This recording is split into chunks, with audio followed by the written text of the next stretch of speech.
Welcome to Mid-Season, where we talk about a one-season show that was kind of mid. I'm Sandile. And I'm Fadzai. And we're back to discuss The Secret Circle, specifically episodes 9 and 10, Balcoin and Darkness. A good run of episodes, I have to say. I was struggling with the last one or two.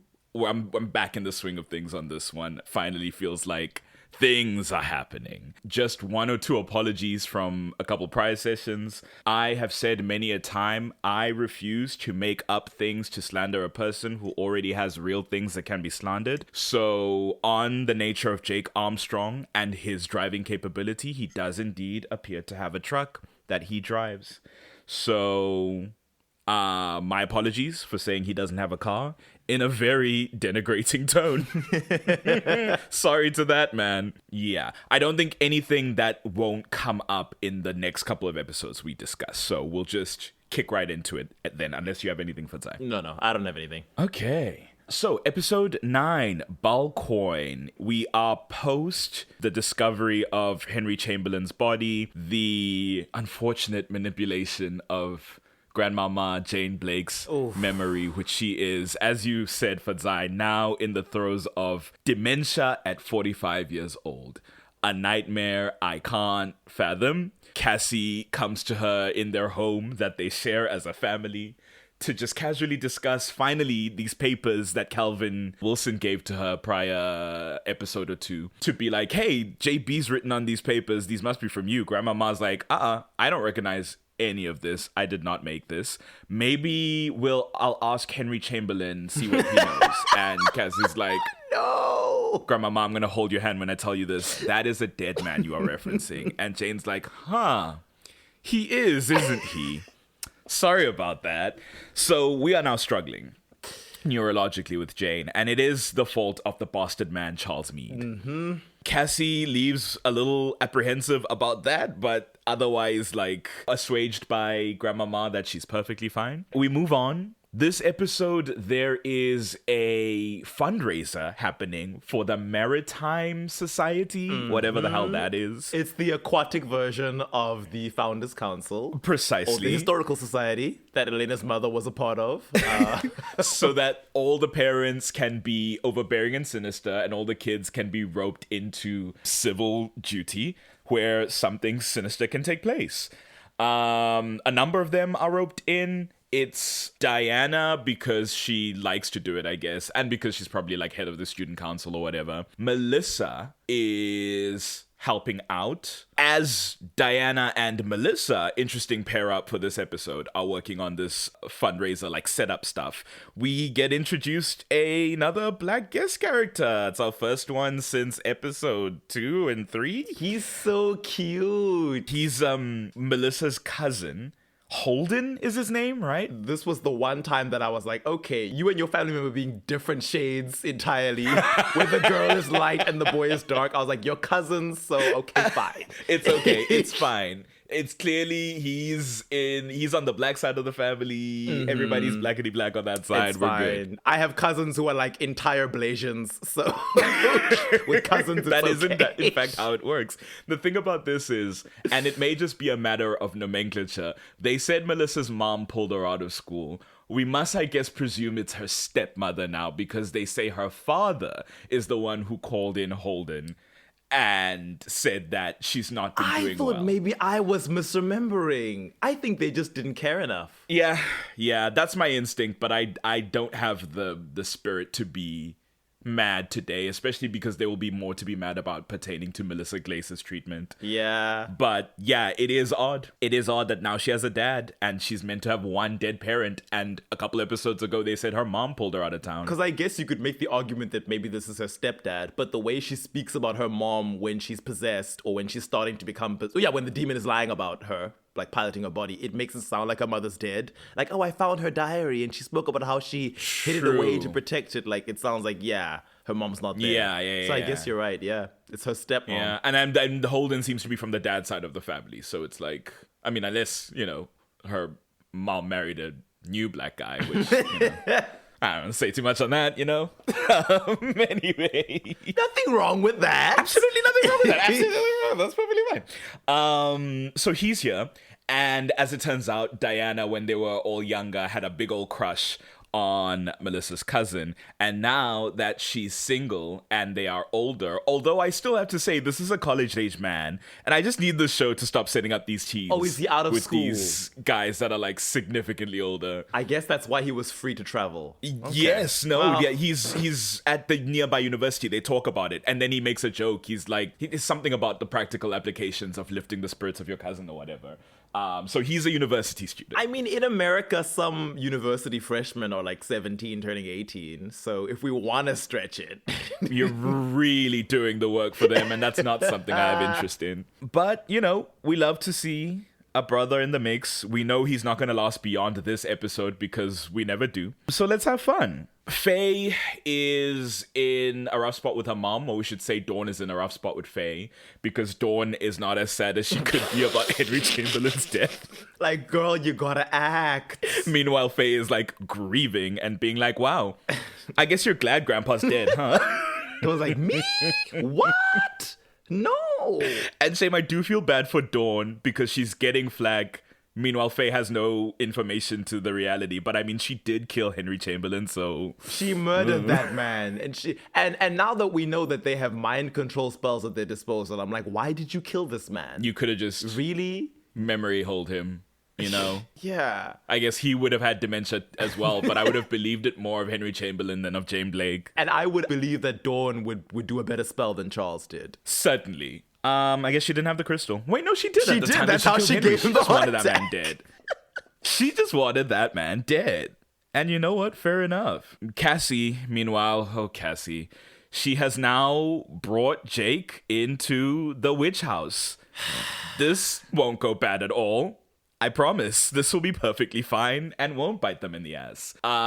He immediately steals something when he gets there. Thankfully, Faye is hiding in the shadows. I love it. Finally using her power for social good, which would raise her stock so much for me because she's like, yeah, I clocked you. Mm-hmm. Just because little girly over there has her back turned doesn't mean nobody's watching. What are you doing here? And he's like, no, it's my family stone. It's Jasper or whatever. And she's like, a likely story. You're shady and you've always been shady. Out of nowhere, by the way. Suddenly she hates Jake. And I love but that I'm like, for her. I'll take it. Yes, someone's got to. Adam is busy, and Cassie can't decide whether she trusts this man or not. I'm sick of her. I'm sick and tired. She brings him in and is like, yeah, let me continue telling you about this drama I'm having about these pages Calvin left for me because I can't make head or tails of it. And Jake is here to help, as he clearly is always present for. But they do look through the pages and they figure out, because I guess Jake was a Renaissance aficionado, he splits the paper in half where witches apparently used to hide secret writings inside. After holding it up to the light to see it, he rips the paper in half, and on the inner edges of the page, this really thick page, they see a family tree that's been drawn out there of a family descending from a man named Balcoin, which is, of course, the name of the episode. The Balcoin family tree looks metal AF. Very cool. I love how much Jake knows for a self-hating witch whose journey into witchcraft has largely been through the lens of the witch hunter community. I'm like, how... This is strange to me. This is like... This is like I was raised by the KKK, but somehow I have a degree in African American studies. It's like, huh? How? Intricate knowledge of African Americans and the diaspora. And it's like, okay. And it's like, I guess maybe from his family Book of Shadows, because he has that, but like... How much is in there? And it's like, why is no one questioning why he has all this knowledge about this stuff? I guess it's just Cassie hearing this. But then Jake suddenly runs off. It's like, hey, sorry, I can't help you. Actually, I have to go. Good luck with your search. I don't know anything. And it's like, subtle and believable. Well, it is to her. Yeah. She's like, Yeah, makes sense to me. he's good people. He's trustworthy. So after him, she goes to Diana, and I genuinely don't understand why Diana wasn't her first port of call. I was gonna say. She has the Book of Shadows that discusses dark magic. I was gonna say, I know they want this dark magic journey to be explored as a way to push her closer to Jake. I'm like, then create a reason for her to not want to go to Diana. Maybe she thinks Diana is so perfect and good that she doesn't want to expose this potentially ugly side of herself to Diana. Because I'm like, you're close to Diana. You seem to be on good terms about the whole Adam thing. Right. That Cassie's largely over Adam at this point. Right. And Diana's being so mature and healthy about it. And you know that Diana's the most experienced. So I'm like, so why would you tell Jake, who you claim you don't fully trust, Right. but not tell Diana? Don't know. Tells her now. They go through the family tree. They're like, we can't figure this out. And Diana's like, well, Jake seems to know about this stuff, so I think you should ask him. And it's like, huh? But whatever. Jake, of course, after learning this, reports directly to his boss, Isaac, of the Witch Hunters. Is like, hey, it's not just dark magic that Cassie has, it's the dark magic. It's Balcoin family shit. And Isaac looks really troubled and is like, we killed all the Balcoins entirely. The last one we killed was John Blackwell. And Jake's like, that's her daddy. So Cassie is actually the last one. You missed one. I always love this CW plot twist of, but the bloodline ended. Katerina Petrova was turned into a vampire without issue. There are no more Petrova doppelgangers. And it's like, it actually didn't. Bloodline thought to be ended, didn't. Like, I think literally in the episode when Elijah shows up in Vampire Diaries, Rose tells him there's another Petrova doppelganger, and he's like, no, there can't be. The history books say Catherine died without issue, and Rose is like, well, the history books got it wrong. And then shows Elena her receipts. Okay. It's like, damn, I guess you're right. History is recorded by fallible people. But yes, they now know as the witch hunters that she's the last Blackwell. Isaac, who was ready to just kill Cassie, then goes, well, actually, I don't think we can kill this girl. We need to go to the council about this because this is much bigger than we thought. This is Blackwell shit. We are scared. And that is the thing that is like, oh, okay, so this is serious stuff. More posturing from Jake that Isaac completely blows through is just like, obviously you like Cassie. This is dumb. Stop acting. Because he's like, are you going to be able to do what we need to do? And Jake's like, yes, I don't care about anyone. And it's like, what about the girl you're making doe eyes at every time you talk to her? Cassie, I guess, deferring the conversation with Jake, goes to Calvin Wilson's shop because she doesn't know he's dead. He's been dead.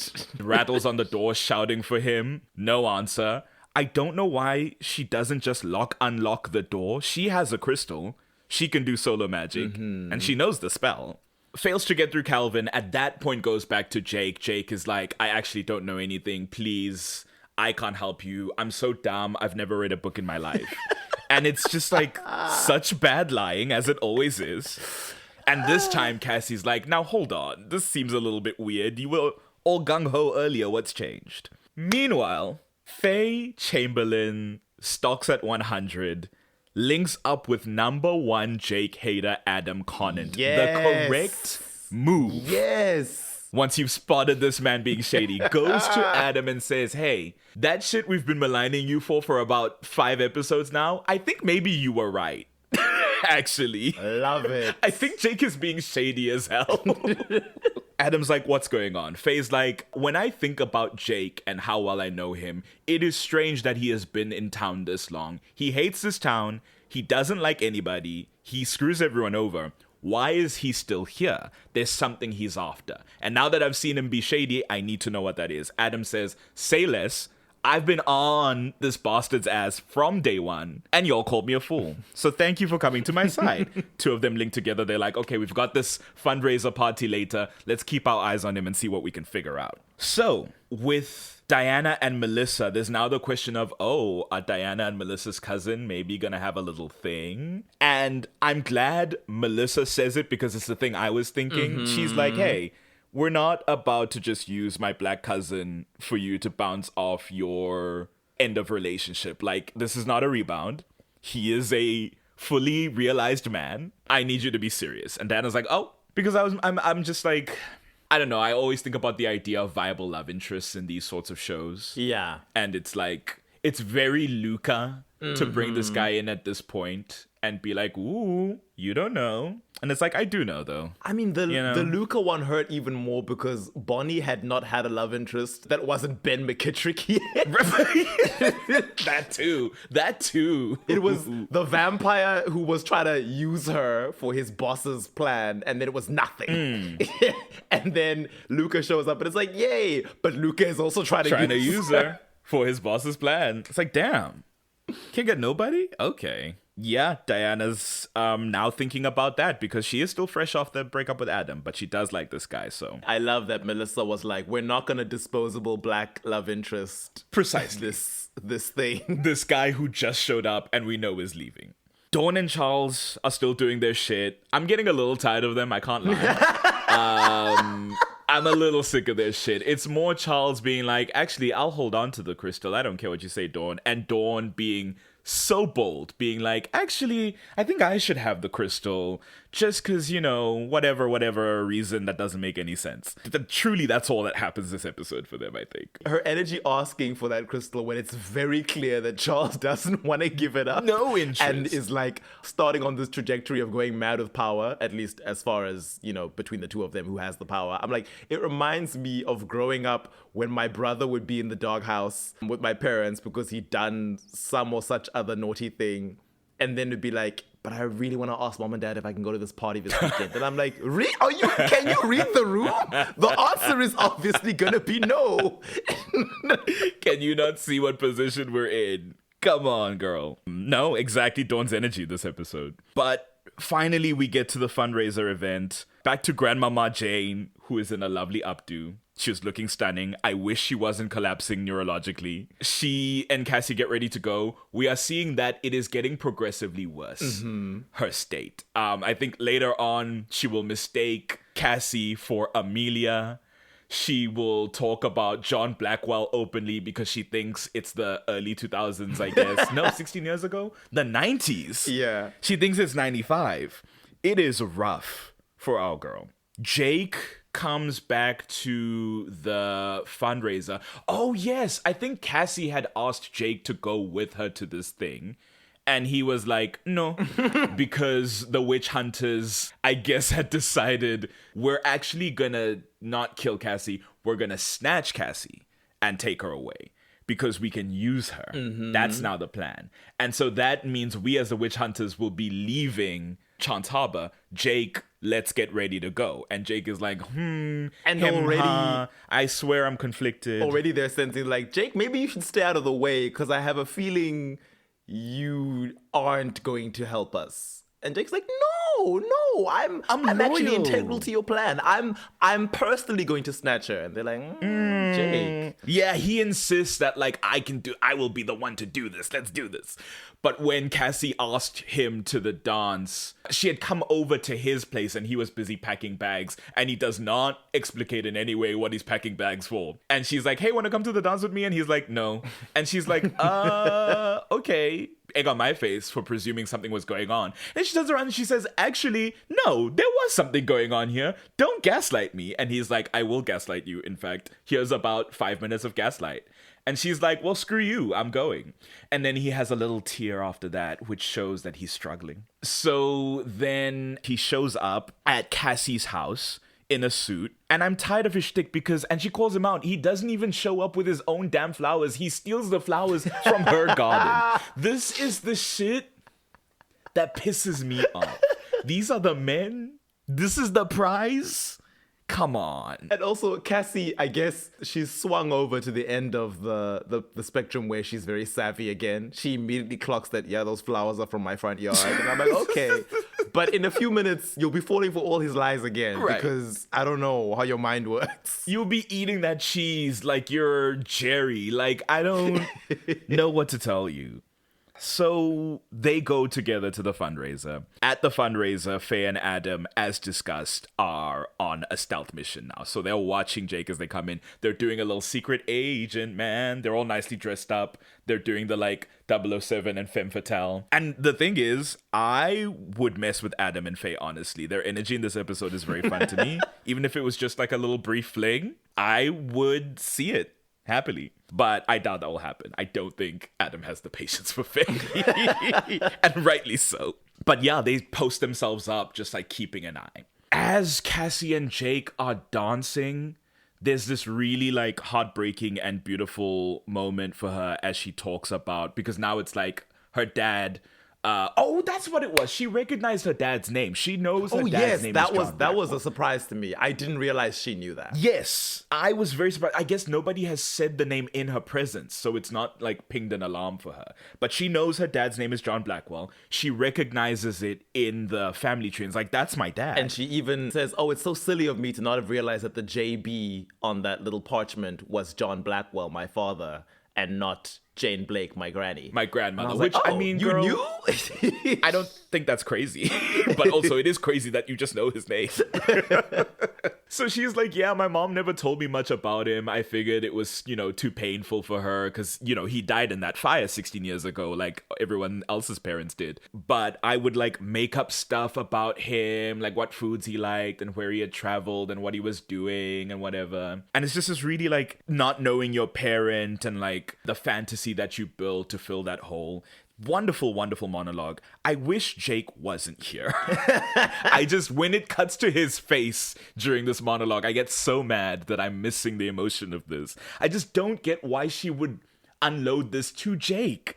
Of any one of her friends. Cassie's behavior towards Jake, Ethan Conant, you want to talk about written in the stars, right, fated to be together. Right. But it's like, it feels like, if anything, the universe is pushing these two together. Like, reality is bending itself around them so that, like, magical reasons exist for them to feel the way they do about each other. I'm like, Jake is a self-hating witch hunter who was ready to kill all these people, but is falling for Cassie. Why? Why is he falling for her? That's not been explained to me. What is it about She's her? interesting. You're not attracted to her power because you're ashamed of being a witch. I don't know, man. Cassie spends 50% of the time thinking Jake is shady, and then another 50% of the time being like, I feel closest to him out of everyone in this town, including my grandmother, who is a witch. Including my grandmother. Oh my God. No, it's crazy. It's crazy. And I have to say, he makes a claim after this monologue about him getting a call from Nick, apparently a couple weeks before he came to town, telling him about Cassie moving in, this bright, smart, beautiful girl. She's sad, but she's so cool. I don't believe that shit at all. Retroactive I do not. continuity. Nonsense. Nonsense. It's Jean Grey in a cocoon at the bottom of the Jamaica Bay because you don't want her to have eaten broccoli people. Oh, God. So, at some point during this dance, Jake leaves and heads outside. And then he runs into Isaac, who's like, hey, where were you? We've been waiting to do the plan. And then Adam follows Jake outside and hears the whole conversation from a nearby hiding place. Comes back inside and tells them, Jake is a goddamn witch hunter. This man has finally been caught. They loop everyone in. Well, everyone. They loop in Diana and Melissa, who are the only ones who don't know yet. Cassie, unfortunately, has already gone off with Jake at this point. He's been like, hey, we need to leave. Do you trust me? And she's like, 100% obviously. I have no reason to doubt you. And they go back to his place. While they're there, Jake starts showing her his family book of shadows and is like, here's how I know so much about the Blackwells. And he starts telling her about the fact that they were the family with the most powerful dark magic dating back to that beginning of witchcraft. They were some real bad mama jammas. Balcoin, I think the first one was called, was the worst one. And he had to be killed a certain way to dispel the magic, but it passed down his family. It's hereditary. You now have this dark magic. You are big bad, my girl. And then she's like, so you knew this the whole time and didn't tell me. She starts to step back a little bit and is like, how could you withhold this? What is your deal here? What's your game? And this man is like, that's why I'm trusting you with this, because I'm trying to help you.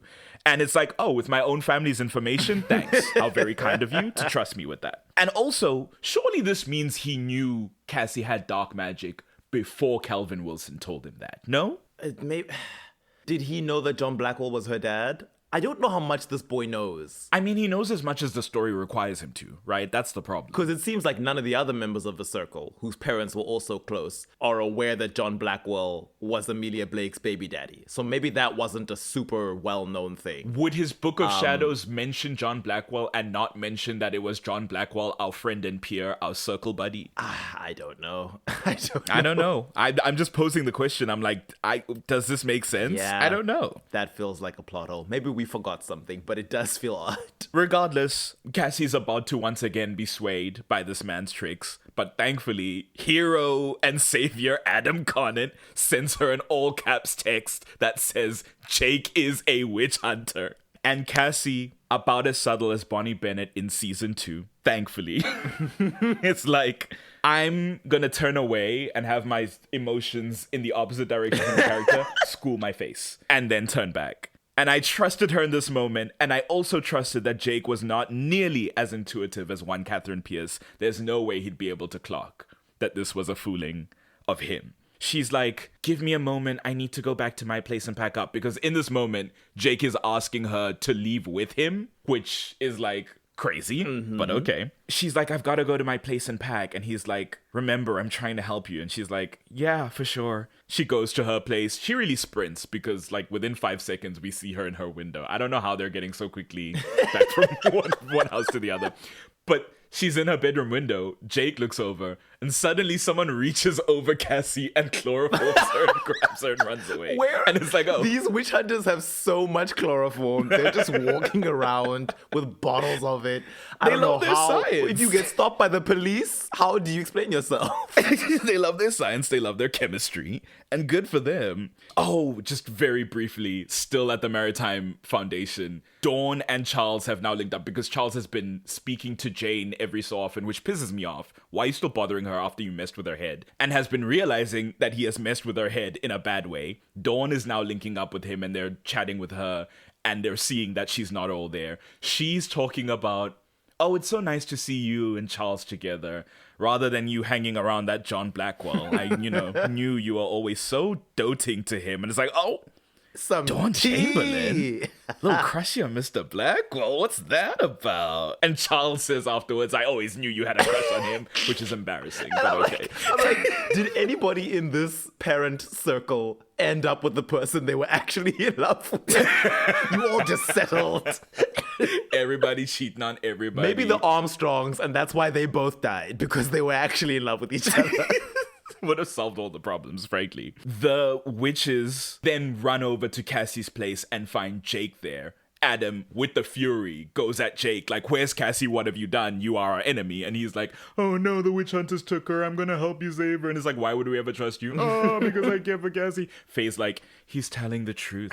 I, who knows Jake the best of anybody, actually affirm him now. I'm not against him anymore. And I was like, okay, what were we here for though? It was nice while it lasted. So he's like, I know where they're going. There's a boat that they have on the boat land of the many boat lands that exist in this town. I know where they're going because half this town is boats. So they must be by the boats. So they go to this boat and Jake tells them, hey, we can't cast spells on there. It's a boat made of ash wood. It's like the ashes of the circle back in the place, but the hunter said that was iron sulfide, so now I'm confused. I was like, what is it that was blocking their magic? How many weaknesses do you guys have? Right. I guess it's fine to have multiple kryptonites. Superman does. So they used both ashwood and iron sulfide and said, this is what will block you. Okay, fair enough. Just weird to only mention one. I guess they don't want to acknowledge that it's something from nature that can block witches. It's not like scientific like they would like to pretend. But like iron is naturally occurring, sulfur is naturally occurring. What are we? This is a moot conversation. Hunters are stupid. They were like, anyway. Let's not tell them all our ingredients in case they escape. Right.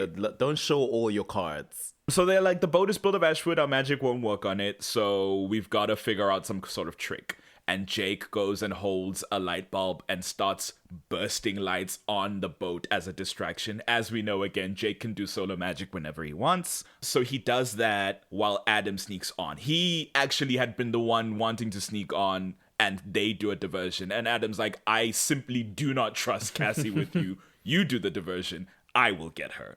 Adam runs off. gets onto the boat while all the hunters are distracted by the bursting lights. One of them gets hit in the neck by, I guess, a shard of glass. Hope he's okay. I don't. But also rest in piss, Bozo. I don't care. Yes.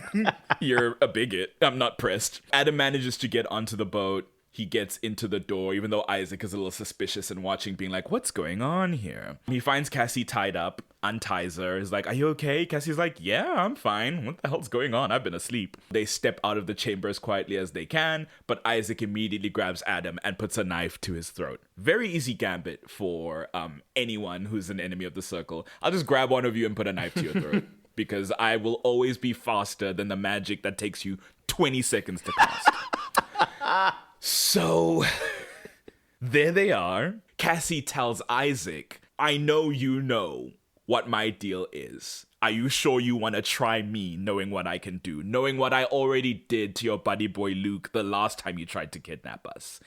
And it is enough to sway Isaac. Someone gets tackled down. I'm sure Jake flies in from off screen and knocks somebody down because he also needs to be the hero. And then Adam and Cassie run away to meet with Diana and Melissa on a boardwalk. And as they're all running away, they're like, focus on the plank. Imagine the flames. And they're like, flames, burn back our path. And then suddenly fire erupts between them and the hunters who are bearing chase trying to catch them. And it's like, okay, what's the grammar of that sentence? I'm not super sure. But cool spell. Flames, comma, burn back our path. It's an instruction. Burn back our path is the part that loses me. Oh. Burn back our path. Burn the path behind us? Is that what they're trying to say? I Burn guess. back our path. Yeah. Okay. Burn backwards along our path. They go off. Jake remains with Isaac. I presume he has tackled Isaac down, and now Isaac is reprimanding him and is like, what are you doing? It's against our code. You've fallen to the dark side. And he's like, no, it's actually super chill. Cassie's wonderful and great, and the circle doesn't have to be destructive. And now I'm like, since when does Jake Armstrong believe that? Where did that come from? Because I can believe that he thinks of Cassie Blake, who, even though we just discovered she has the most destructive dark magic that's ever been to exist, he believes she's well and good because, again, he has a hard-on for her. Jake doesn't like a single other person in this circle. Why would he now suddenly believe witchcraft is chill, actually? I guarantee you. And the circle is cool. Jake already hated Adam. Faye irritates him because she won't let him go and let their previous hookups be Faye irritates in the him past. at best. Diana, I guess when he notices her, she's probably like too hellbent on rules to be any fun. Melissa, I doubt he knows her name. Know who He'd be Melissa like, is? Yeah, the other one. I just don't My brother's ex. get it. Why suddenly is this his philosophy? What shifted him? I'm like, so has every other witch you've ever met failed to prove to you that they weren't inherently evil in the last 2 years of your life? Right. Like, what interaction, other than, because if it's just Cassie, then why is your shift on the entire circle? He's like, now that I think about it, shame Adam's dad did offer me a job that one time when nobody else would.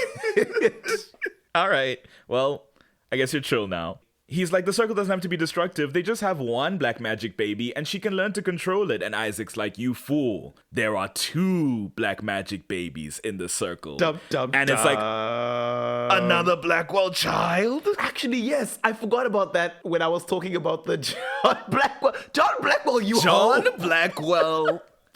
Everyone was crazy about this man. Throwing his cat at any woman who smiles at him. Blackwell, what were you up to? To be specific, they don't say 2. Maybe that's me editorializing. He says Cassie's not the only one with Blackwell magic in the circle. And it's like, oh, okay. So that's specifically what they say. And I believe that's the last relevant thing that happens in the episode. Yeah, they just drive off with Jake, just like gazing back at, I guess, his friend group that he's now got to leave. And I was like, bye, Jake. Bye. Don't hurry back. Are leaving with the witch hunters, it seems. And you, again, don't care about most of the people who are driving away. It's just Cassie. I'm surprised they didn't immediately kill him. I guess he's an asset. Is he at this point? I would think he's more of a liability because he can't be trusted. And Isaac has said this. He's got magic, and I don't know how many other witches, how many other self-hating witches they have under their thumb. That's true. And to be fair, they don't have a way to kill him that won't just strengthen the other witches they want to kill. because they can't make a Cruet. So, yeah, they got to keep him alive. Better to just re-indoctrinate him. Yeah, we'll recondition him.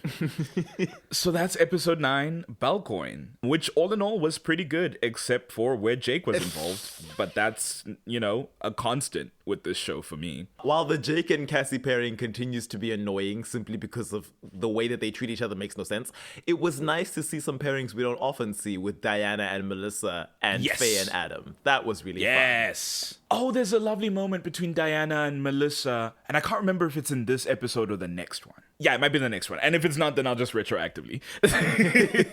Next episode is 10, Darkness, and it opens with Cassie in her home and seems like somebody is there. And I have to say, Cassie Blake, don't announce yourself if you're trying to stalk a stalker in your own house. She's a petite, blonde, white girl. It's what they do. I'm sick of it. Is anyone Go there? beyond your biological imperative. You can transcend. That's when Jake shows up, we believe, and starts yapping. And she's like, you left with the witch hunters. And he is like, don't worry about that. And she's like, okay, well, I don't know. And it's like, why are we giving Jake an ounce of trust at this point? Oh, never mind. This is a dream. This is a dream of Cassie's own projection about the fact that she has dark magic. She's like, I'm ultimate evil. I can't be saved. I am the worst thing in the world. She's like, no. And he's like, yes. And she's like, no. And then she lashes out and he starts suffocating and he starts coughing up blood and he starts dying. And then she wakes up in her bed. So that's the vibe of this episode. Cassie's now very concerned about the fact that she has inherited dark magic. She goes to Adam, simply, I guess, because Jake is no longer in town. So, that sucks, but here we are. I guess because and confides in him. Adam rescued her in the previous episode, so that rekindled their spark. Yeah, she remembered he exists. And investigator extraordinaire, because she doesn't actually, tell him. He is like, when we were held up by the witch hunters, what you said to Isaac, what did you mean by that? Because my boy Adam doesn't miss a detail. And that's when she confides in him, actually, I have dark magic. Here's all the secrets. Here's the pages. Please don't tell anyone because I'm not ready to do that. Which I feel, especially after Adam says Diana would be able to help with this because she's the smartest of all of us. For Cassie to go, you can't tell Diana, given the dynamic that is at play, is unfair. It is very unfair to ask that. Also, I'm like, we're a team. And so far, you've been telling Jake, the newest and shadiest member of our team, everything. Everything. But now you want to keep secrets. From the team leader. The team leader and your closest friend of the people in this team. Not to mention, not just a team in the sense of rah-rah school spirit. You guys are bound together by magic and blood. This may affect your team. But Adam is witch-matized, so he says, of course, I'll keep it a secret. This episode brings in a new elder. One of my faves. Oh, yes! Catherine Mead. Love her. And again, why is this 50-year-old woman the grandmother of a 17-year-old? I don't understand. This actress is 55 years old at the time of this episode, just so we know. Which means, I guess she had Charles at 12? I was even confused because I think I missed them saying her surname. And I was like, okay, so it's Diana's mother's mom. Because I was like, for a while she was just calling Charles and didn't explicitly say it was her son. Then eventually she makes it clear that's her child. And I'm like, but your child looks like... Your child is a grown man. He was in primary school when you were in high school. I don't understand. She was a child bride. And she had him at 12. You and your son were enrolled. And it's a very dire scenario, but she loves her son. Oh, and there's nothing we can do about that. But anyways, she has gotten to town, learned Dawn and Charles are dating, and immediately goes to Dawn's office and goes, I know your ass is up to something. Because what do you mean you're dating my son? Tell me now what you're doing before I find out myself, because I'm a boy mom and I will cut you. And she Catherine makes it, Mead's energy is she makes it so clear. There's an episode of Modern Family, I think it's the one where Jay and Gloria are trying to decide on the baby's name, and Jay really wants to call him Joe, and Gloria's mother's like, no, we want Fulgencio because it's a family name and it's really important to us. And Jay decides to go be honest with her, and he's like, listen, I gotta be honest with you, mother-in-law, I don't want to call my son that name. He says it in a very rude way. He's like, this Fulgencio thing, and then she's like, Fulgencio. It's Fulgencio. Fulgencio. He's like, I don't need to know how to say it because I'm not naming my kid that. And I'm like, okay, could have been a bit more polite than that. I respect this is your child, but no need to be rude. And then he's like, listen, I'm just trying to be honest with you here. And then she's like, okay, no, I appreciate that, Jay. Let me be honest with you. I don't like you. And he's like, what? And she's like, yeah, I have never liked you. Fair. He's not a very likable man. And I love how Catherine comes at Dawn with this energy of, I've actually never liked you, by the way. Just gonna make that clear right out the bat. I love how none of the elders like Dawn. They're like, your spirit is sinister, girly. What are you doing? And the thing is, her spirit is sinister, so I can't blame them. This episode especially, Dawn gets up to some Dawn shit. is acting, and my Charles Lord. is watching her the whole time like, I don't know what you think is going to happen here, Dawn, but you better watch yourself. That is, you know that meme of Omarosa going, that is my mother. And she can have whatever she wants. You can tweet until you're blue in the face. I don't care. That is my mother. That's Charles this episode with Dawn. And you really have to go, well, Catherine has her magic, and Charles has a crystal, and you're just Dawn Chamberlain. What is your plan, girly? I don't know. But Catherine's pretense here is that she knows Diana has broken up with Adam, and she's been through it, so she's here to cheer her up. But mainly she's here for some furtive reasons, it seems. Faye and Melissa have a little chat as they do, and I think now is the correct time for Faye to be like, hey, you can't just wallow in your grief forever. It's not been 2 days now, it's been 5 episodes since Nick died. You've gotta come back to the real world. And she gives Melissa a very tough love speech about it, and it's like, all right, fair enough, this is you being a friend. I do wish that the impetus of this wasn't this obsession of hers with solo magic. I don't understand why we're still here. Listen, if I were Faye, I also wouldn't give up so easily. I'd be like, I don't know the rules of this world yet. I want to be... and I've seen Jake do it. Jake is a solo act. Cassie is a solo act. I also want to be a solo act. It's just every time she has gone off the rails with this magic thing, someone has almost died, and she has at least outwardly been so shaken by that. It's just like, surely we've learned. Surely we've absorbed something from that. No? Feels dumb. If I were Melissa, what I would have said is, Faye, bold of you to tell me to get over Nick's death. This is the only storyline I've had. So, I mean, Diana had 2 seconds of interest in my cousin, but he's gone now. Right. So... And in fact, crazy that the cousin came in being like, I'm here to cheer you up, and then he became a Diana storyline real quick. So Melissa truly has nothing going on right now. Yeah, she's like, I'm still trying to get my solo magic. Come with me, girly, be my sidekick. And it's like, all right, fine. Adam and Diana speak. She comes over for whatever reason and sees him. Oh, it must be at the witch house.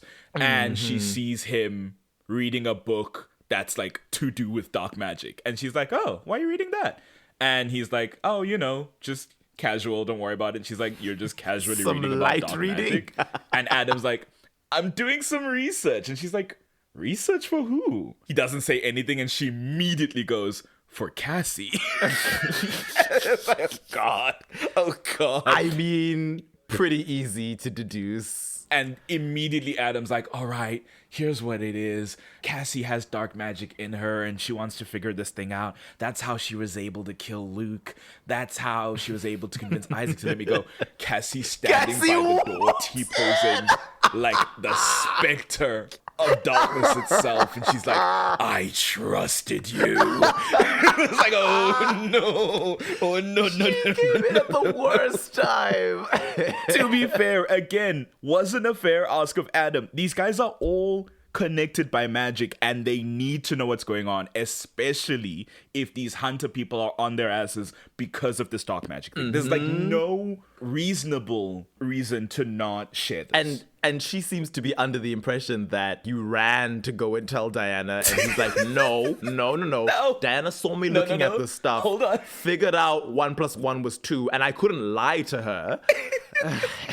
I'm a terrible liar, and she is my long-term girlfriend/friend of 14 years. Cassie's like, you will pay for your crimes, and starts doing some dark magic on him to make him suffocate. And I'm like, now this Bonnie expression era lashing out, where was this when Jake betrayed you? Because I feel as though if we're gonna get angry about people breaking your trust. If it's driven by emotions, then damn, I don't know how Mr. Armstrong was getting away every single time he screwed you over. Good for him, I guess. The world revolves around him quite literally. Yeah, Cassie suffocates him and he starts dying and Diana goes to his side and then Cassie steps out of it. Is like, no, I'm sorry. I didn't mean to. I'm sorry. She seems truly remorseful. It seems like she was almost in a trance as it happened. Like, that was involuntary. And she starts sobbing, saying, I didn't mean to. I'm sorry. I didn't mean to. That's when they call a circle meeting because they're like, now this shit is out of our hands. So everyone becomes informed. A, Cassie has dark magic. B, it is bad. And everyone goes around the circle giving their opinion. Adam's looking at Cassie real like, you did that to me. And it's like, Adam, you're supposed to be on her side. Diana's being real chill. Is just like, okay, so something's happening here that we don't quite understand yet. And I think we really need to rally together.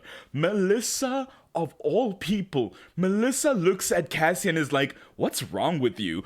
And I was like, where's that from? Melissa, you can't just ask people what's wrong with them. That's crazy. Also, does that feel like a Melissa thing to say? Melissa said, I have been told that my Nick storyline is concluded. So I had to say something. The look of disgust on her face, I was so confused. I was like, why are you this mad? So yeah, they find out this information. Faye is just jealous as per usual. She's like, oh, so you get your own little dark magic to play with. Must be nice. She does say something funny though. She's like, it's always the quiet, short ones you need to look out for. Yes. Faye. I thought that was good. I feel robbed that Phoebe Tonkin didn't get to play this character for multiple seasons. Faye is just a delight. She could have reached the zenith. She could have been at full potential beyond this petty shit.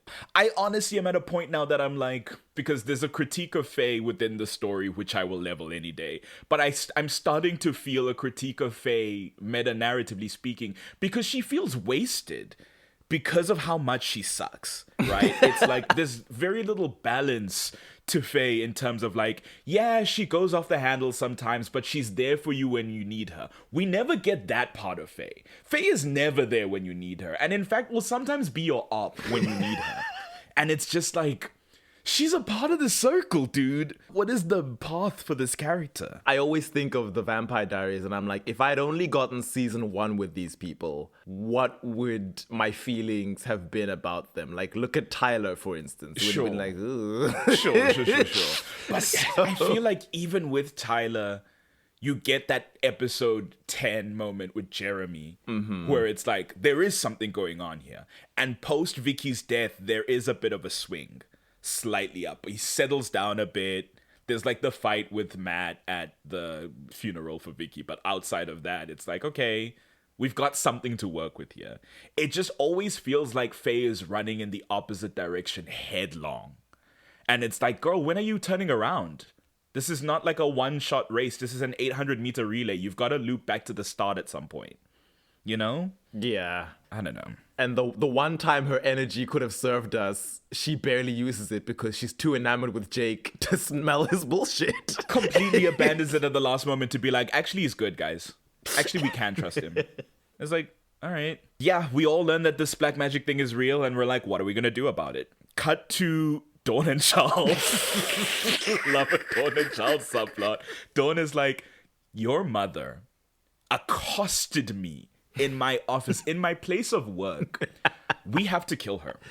There's no other way to deal with this situation. I'm sorry. She has to die. She doesn't actually say that. She just suggests we need to deal with your mother and deal with her quickly. And Charles is like, Dawn, you are not killing my mother. I love how he knows that. He's like, I know that's our MO, to just murder everyone in our path. Right. But that's my mom. That's my mommy, okay? We're not doing this. And she's like, what are you talking about? I killed my father-in-law like that. He's like, you didn't even like your father-in-law. This is my mom. She's like, I'm sorry. It's for the best. Do you want her to find us out? No? Well then, we've got to slaughter her. Give me the crystal. And it is crazy. Are we to kill every single elder who starts looking into them? Like, what is the long-term plan? There's an episode of Futurama. I'm doing all sorts of insane polls today. There's an episode of Futurama. It's actually just a segment of an episode. They're looking into this device that's showing them possible futures for all of them. And Leela's segment is that she accidentally kills someone and has to like progressively just commit more and more murders to cover it up until like most of the cast is dead by her hand. Beautiful. That's the Dawn and Charles MO. That like we just have to kill everyone who suspects something about until us. Everyone's got. There's a great Black Mirror episode about that actually called Nosedive. No, really? Called Crocodile. That's so good. I really must binge Black Mirror. So Dawn now wants to kill his mother. Charles is like, absolutely not. I have the crystals. Shut your damn mouth. This is silly. I will handle her. Is this the dinner episode? Yes. Before that, this episode we learn Jane Blake has gone off to a healer, presumably a magic healer, for a couple of days or weeks or some indeterminate of episodes, to go figure out what the hell is going on with her mentally. While she's away, Diana has asked Cassie to stay over with her so that she's not by herself in her home, especially given the hunters were in her home just a few days ago trying to kidnap her. Diana, you're too good for this world. She's the best. I love her so much. So that's where we are at now. And she invites Cassie to the dinner that is happening. She's like, oh, we're having a family dinner with my grandmama. This is grandmama number 2. You know how grandmamas are. And they have a discussion about Cassie's dark magic where Cassie's like, I didn't want to tell y'all because I'm worried that, like, what if I am the ultimate evil? What if I am the Antichrist? And Diana's like, well, that's silly. I know who you are. They're like, Jake was like, magic is passed down by blood. And she's like, that's bioessentialist nonsense. Who we are is our actions, not our blood. Also, we know you and we trust you and we're going to figure this thing out. And I just think Diana is everything. And anyone who says otherwise, your tongue shall fall. Every weapon you create will collapse in your hands.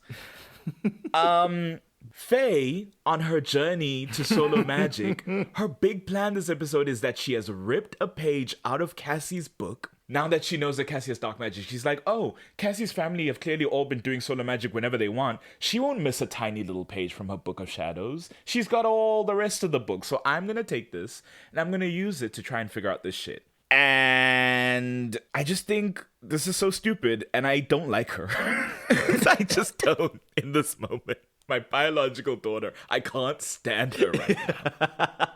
It'll get even worse. Anyway, so they have the dinner. It's Diana, it's Cassie, it's Charles, and it's Catherine sitting around the table having a lovely meal. There's a knock at the door. Everyone's like, who at this hour? And the door is opened, and lo and behold, who waits with a bottle of Pinot Noir? Fully but Dawn uninvited. Chamberlain. Damon and Sybil coming over for Thanksgiving. Not even. Or was it Christmas? Damon and Caroline coming over for the dinner with Stefan, Bonnie, and Elena. That's the energy here. She's like, hey, darling, kisses him in like full kiss in front of everybody. You know, I thought I'd come over for dinner. Why not have a little family time? And I'm like, girl, you're laying it on thick. Gosh. Also, it's like, if this is so serious for you, where is your child? Why isn't your daughter with you so we can entrench this blended family? My goodness. Sits herself down, says, I've brought some wine. Let's have a drink. Charles is like, oh no. There's this brilliant scene. First of all, I know it's 2011, but like, do people still call their parents mother? Like, mother, please. Like, presumably Charles was born in the 80s? It depends on the person and the character. Like, I've noticed certain tropes, like rich white girls will often call their fathers daddy and their mom's mother. Sure. It all depends. I guess they do seem to be like old money families anyway, yeah, so that might track. Yeah. You'll get like mama and pops. It all depends on how they've decided your character talks. So there is a sequence at this dinner scene where there's a lively conversation being had, and truly shot like a horror. Dawn is untwisting the cork of this bottle, and they focus on the blade end of the bottle opener as Charles is staring with a haunted look in his eyes, looking across the table. And finally it pops, and Dawn immediately pours a glass for Kate first. Yeah, she's like, Catherine, why don't I pour you some? This lovely vintage from the 50s. Please have a sip. And it's like, tin, tin, tin, tin, tin, tin, as Kate is throwing the glass to her mouth, and Charles leaps across the table. I think Charles at first is like, no, we shouldn't be drinking it, or telling his mother that, shouldn't you, take it a bit slow? And Dawn is like, nonsense, we're all having fun here. Let's just... Dawn is on one this episode, I swear to God. This dinner is so fun. Charles panicking about whether his fake girlfriend that he's actually in love with is trying to poison his mom is, you know what? It's the suburbs, baby. What are you gonna do? It's small town nonsense. It is what it is. So he grabs the glass and he's like, oh, sorry, I saw some cork in it. Dawn's like, I didn't see anything. And he's like, nah, I'm gonna go pour it out. I'll get something else. Dawn's like, I'm so sorry. I don't know why I missed that. Charles real quick swipes the bottle as well as he heads to the kitchen. Pours out the glass, pours out the bottle. The whole bottle down the drain. Dawn is like, excuse me, goes over to him in the kitchen, is like, what the hell are you doing? And Charles is like, do you think I'm a fool? She's like, do you think I'm trying to kill your mother? And he's like, well, given that earlier today you said we should kill my mother, yes, I do think you are trying to kill her. Given that we've killed everyone else. Given that our MO is to kill anyone in our way, I am a little bit concerned you're trying to poison my mother. Dawn is like, that's crazy. I don't know why you'd suggest such a thing. Anyway, back to dinner. She's like, for the record, I wasn't trying to poison your mom. You just wasted a very expensive bottle of wine. She's like, okay. Okay, Dawn. Yeah, you know both of your families can buy another one. Faye. So Faye said what you said. I don't know how this world works. Maybe I can. If Cassie can, why not me? And it's like, well, because she's a black woman and she has dark magic. We all talked about this earlier, but sure. Faye apparently looks up online to find, I guess, anyone who can help her with this. And who should she find but the person from my favorite storyline in the Secret Circle? Voodoo with the Voodoo King, Lee Lebec, played by known white actor Gray Damon. I love this storyline, and I think this character is great and makes sense and feels good to me to watch. I remember even being like, 14, 15, being like, something doesn't feel right here. I don't know a lot in this world, but this doesn't feel right to me, that he is the Voodoo King. I love that she just found him online. I'm like, this is a Vampire Diaries Jeremy being like, oh, how do you kill a vampire? Just on the chat rooms. Blog or that chat room, being like, oh. She literally is on the chat rooms. How do I get solo magic? It's like, do people on the chat rooms know about circles? What was the keyword that she used to find this guy? It's just a house, once again, in this town. And they go in through the backyard to his little granny flat in his parents' home, I guess. Have to believe they left Chance Harbor. They were like in a neighboring town. Sure. That makes more sense. Grey Damon is like, come through, I have all you need magic-wise. And even Faye's a little bit sus at this point, just to be like, you're just some guy, and this is just some house. Like, what are we doing here? But she goes in. Lee is like, I have the voodoo that you do. I can help you get what you want. He sings, I've got hoodoo, I've got voodoo, I got stuff I ain't even tried. Truly, Dr. Facilier right here. What is it that he says he can do the first time around? I guess he just says that he can give her the ability to practice solo magic. To cast magic. Yeah. Period. Mm-hmm. And Melissa's like, well, this is silly. So we move away from them. We go back to... Oh, God. We go back to the mead house. Dinner's done, I guess. And Dawn hopefully has been gotten rid of. Cassie and Diana are up in her room just chatting it up, as the girlies do. We hear a tap at the window, which is Stone's a la Romeo. Diana's like, oh, that's Adam's secret code for is it safe to come up? And then she opens, not her window, her bedroom door. So I'm like, okay, is he just going to come through the front door then? I guess he snuck in through the front door and walked up the stairs to her room and came in through the doorway. No climbing. He comes in. He's like, oh, hey, what's up, girly pops? They're like, hey, king, how you living? He's like, oh, I just came here to apologize. And Diana's like, apologize for what? And he's like, oh, no, sorry. I came to apologize to Cassie. Maybe you misunderstood. And it's like, Adam Conant, I will wring your emo neck. What the hell are you doing? This is maybe the dumbest Adam moment we have seen so far. You come to Diana's house to apologize to Cassie. At least 50% of the reason the two of you broke up. Crazy. He's like, hey, Cassie's staying at your house, Diana. I didn't tell you to invite her here. Do it tomorrow. You'll have school. You will see her at school. I know we haven't seen a school scene in about 5 episodes. We only get 60 seconds but they still go. Of school time every 5 episodes. He walks in and says, Cassie, I'm sorry you entrusted me with a secret. And even though I didn't volunteer it to Diana, she did figure it out. My comfort in entrusting Diana with information shouldn't have taken priority over me keeping your trust. Diana, before he gets to this, is like, I guess I'll just leave my room so you can apologize to Cassie. Cassie's like, no, that's crazy, please. What's happening here? Adam gives this apology and Cassie's like, aw, thanks. Tucks hair behind her ear. And Diana's standing there like, all right, a cuckold in my own bedroom, I suppose. Was that all, Adam? And Adam's like, yep, good night, have fun. And then he leaves. I need him dead. That's so crazy. You see, as much as we hate Jake, he is the only protection we have against the insane dynamic of this love triangle. He is the neutralizing agent. He is a sin eater for this nonsense. And without him, we're spiraling into darkness. God. Anyway, we move on from that. Faye gets, I guess, an incantation from Lila Beck that she wants to cast. Melissa's finally like, Faye, this is stupid. The last time you tried some shit like this, it went wrong. Don't you care? And Faye's like, no. And don't you dare give me lip.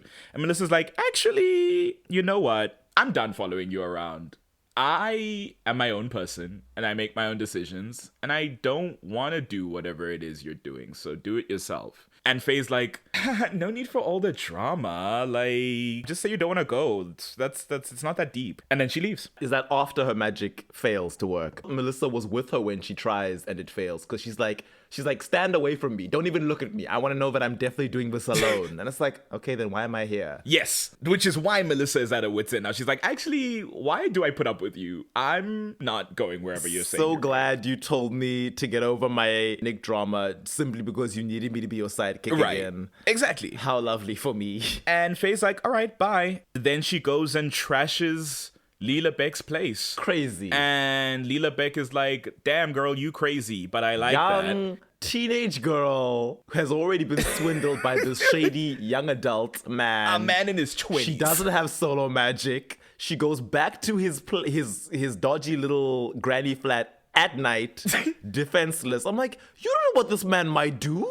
He's already shown he's a con artist. Not an ounce of survival ethic in this girl. And yeah, she paid for this spell, is the thing too. Anyway, he shows up and is like, hey, you trashed my shit. And she's like, yeah, you conned me, you bastard. And he's like, well, I didn't know it at the time, but now I somehow know you are a witch.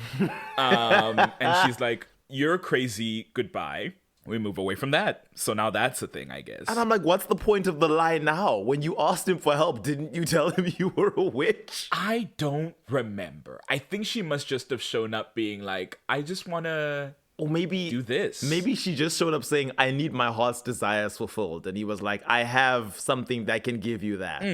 But alas, that's the last we see of them, of him being like, you're a witch. Grandmama number 2, Kate Mead, while Cassie is in the Mead household, I guess getting a drink or a sandwich or something at like midnight, Kate's like, Amelia's girl, And she's like, okay, what do you want now? And Kate's like, you got dark magic in you. And it's like, oh, shit. Okay. Sniped out of nowhere. She's like, you've got dark magic and it's weighing on you, isn't it? I have the sight. Which does feel like something they're trying to say about Catherine, that she's got some sort of perceptiveness through her magic that maybe others don't. That's why she clocked on as soon as she showed up. Exactly, right? And I guess that's why she was going to drink the wine, because she could see that it had in fact not been poisoned. It wasn't poisoned, in fact. But then can she tell natural poisons versus magical poisons? She can sense intent.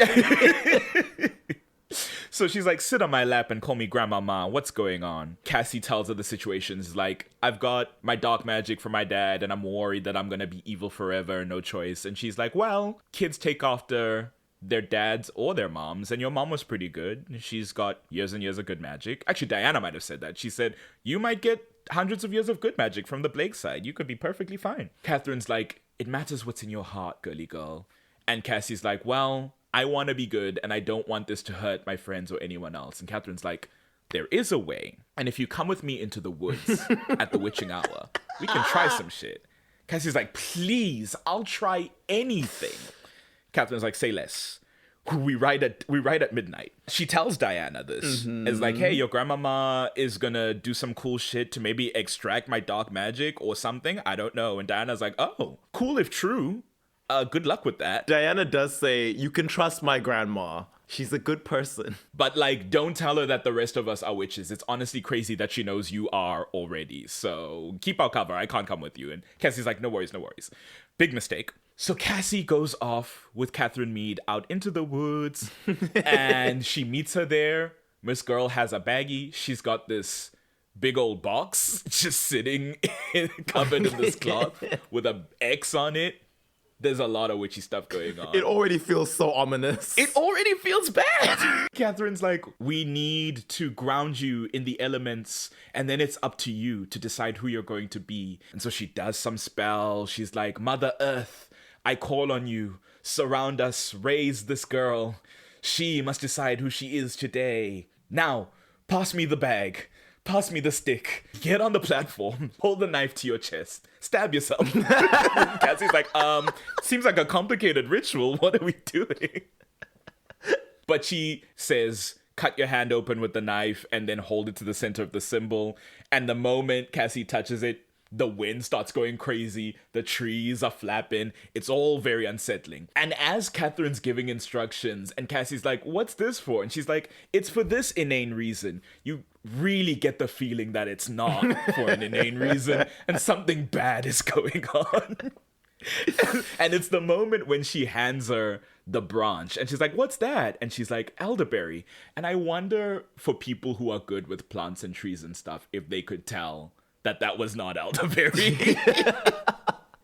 And really, Kate was taking a chance that Cassie knew nothing. She's like, for us to begin, we must end, and then snaps the tree, and then Cassie collapses. So crazy and dark. And then when she wakes up, she's in the coffin. Holy hell. Thankfully, back at the meat house, Diana is once again in the kitchen getting a drink or a 3-course meal because it's midnight. She sees her grandmother's open bag and is like, ooh, witchy artifacts? Pull, pull, pull, little baggie with a branch.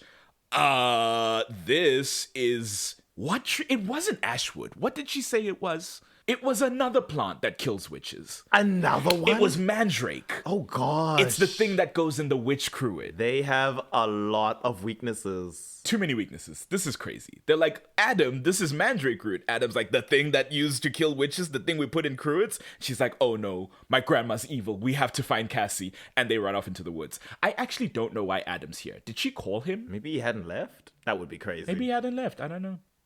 Anyway, they run off into the woods. Cassie's already in the coffin. Grandmama has summoned a spell to like sink the coffin into the earth and bury her entirely. It's very cool. Grandmama's very powerful. She's like, the earth must suck the dark magic out of you. She says it'll drain you and then it'll kill you, for you must die for the dark magic to die with you. It's like, damn, we didn't even have a chance. Jeez. So there's Cassie dying, suffocating in a coffin. It's giving Asia and her 11 best friends.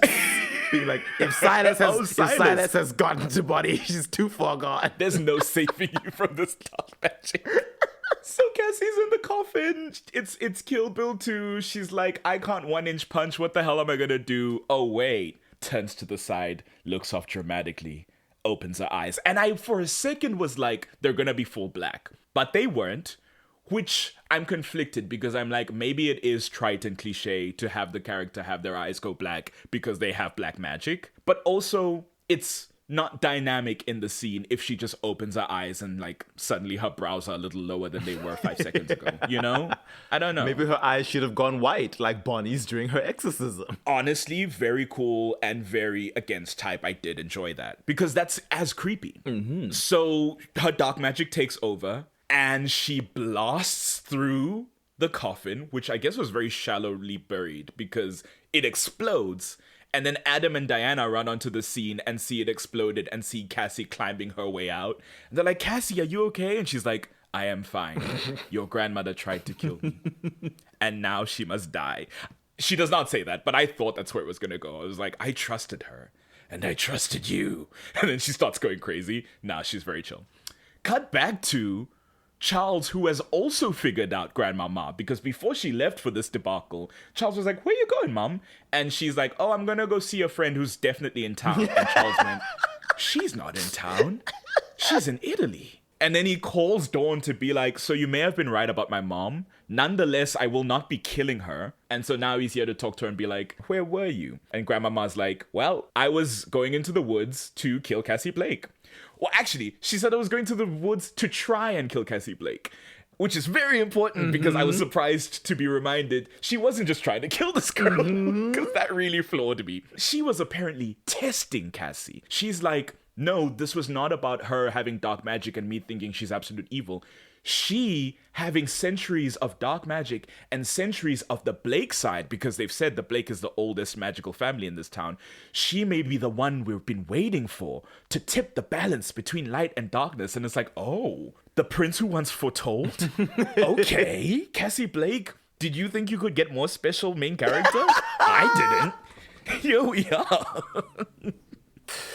She's getting titles left and right. Gosh. And Charles is like, you're crazy. And she's like, maybe true, but I'm leaving town because that girl's probably gunning for my ass now. Goodbye, stay safe, watch over my granddaughter. Kisses, takes her bag and leaves. Correct move. Such a shame. She was such fun. I find it crazy that she was testing Cassie. I'm like, and if Cassie wasn't the one, she was just going to be buried alive and suffocate to death?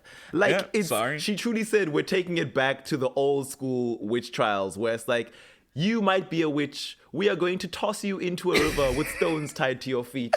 If you are innocent, you will drown and die. If you are a bride of Satan, you will save yourself, and then we'll execute you. We're gonna crush you by stones, and if your body resists, then we'll know you're a witch. And if it doesn't, then you're crushed to death. It's like, okay, I guess, that's one way to do it. Though she did say she could feel her magic. Again, Grandmama is very perceptive and can seem to sense this dark magic. She's even said her power was stronger than mine. I was not expecting it. Even now, she has freed herself. I was like, oh, damn. This shit is serious. She's on the astral plane reading signals. I like that Grandma Mead's magic, at least in this episode, was so earthy. Yes. And so tied to the ground and the trees, because in all the promo art for the show, Diana was always linked with earth. I was like, so it's there. Yeah. I love that they did that promo and it has entries on the wiki and never once does it manifest in the show that they have attunements to certain elements. There is an entry on Nick Armstrong's wiki that's like, he shows a proficiency for pyromancy, though we never see that in the show it's actually. Like when? And it's like, is it based on this one promo image? Yes. Come on, guys. Because at least with Adam, journalistic At least with integrity. Adam, you can be like, he cast that spell with the droplets of water in the first episode. And with Faye, she makes that storm that she can't control. Mm-hmm. So there's that. When does Nick do a fire spell? Never. I've never seen it. He's killed by a demon from hell. He drowns. So he drowns and his flame goes out. But yeah, Catherine Mead leaves to run away from the black magic child she tried to kill. And Charles and Dawn get away scot-free as she never figures out what exactly they were up to. Yeah, real fun. I find it very compelling what Kate was doing rather than her just being here to kill the child with dark magic. That would have still been like interesting given she presents as this like a force of nature and a force of goodness. She's a grandmama who's here to help, and then she's like, the way to help you is to kill you, girl. I'm sorry. This is for the safety of everyone. But it's even more compelling to me that she's like, no, there are greater forces at work and this is for our future. Very cool. At the end, Cassie's back with Diana, and Diana's like, I'm so sorry, girl. I led you astray. I guess my grandmama was evil. And you know what? I never want to see her again. I know it's crazy to say, but I'll say it. Nobody gets between me and my girl, Cassie. And I love them so much. It is truly them against the world. And I want nothing else from this show. They're the only ones I care about. Cassie has a nice little confession to Diana of like, because Diana goes, what did it feel like? Oh, and Cassie was like, yes. the power surging through my veins and all my cells. I was fire and life incarnate. And you know what? I enjoyed it. I hate to say it, but that shit felt good. Diana's like, which part? And she's like, the power. Do you misunderstand what I'm saying? I liked feeling powerful. She's like, I liked being able to do that shit. And you know what? I guess if I didn't have it, I would have been dead. So what's there to be said about that? And that's where it ends. Ooh, Dark Phoenix. Yeah. You are in everything, everywhere, all at once. A great episode overall. I love Catherine Mead. I love Diana and Cassie together. A stupid moment from Adam, an even stupider moment from Faye. Melissa taking ownership of her own self. Will it hold? Who knows? And an episode without Jake Bloody Armstrong. The heavens rejoiced. The chorus sang. The angels descended and kissed me on the cheeks. But do you see what happens in his absence? I refuse. I refuse to give him this credit. Nature abhors a vacuum, and so as soon as he's gone... It must be filled with other men being absolutely nonsensical. You know what? For once, I liked the Dawn and Charles subplot.